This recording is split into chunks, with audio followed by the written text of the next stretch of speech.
दोस्तों मैं आपको एक चीज बताना चाहता हूँ। अभी मॉर्निंग का समय है, 6 बजने वाले हैं।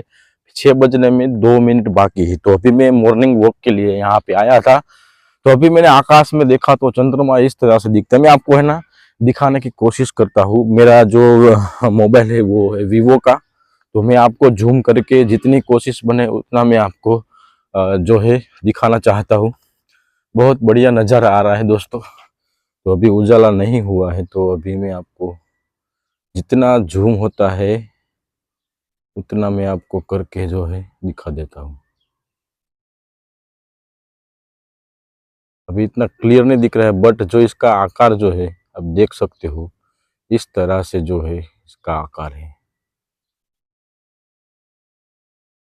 ये देखो पूरा जूम कर दिया है मैंने दोस्तों। ठीक है, अभी मैं जूम आउट करता हूँ।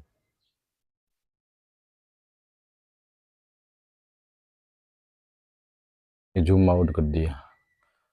तो आप मुझे कमेंट बॉक्स में जरूर बताना दोस्तों कि कैसा लगा वीडियो।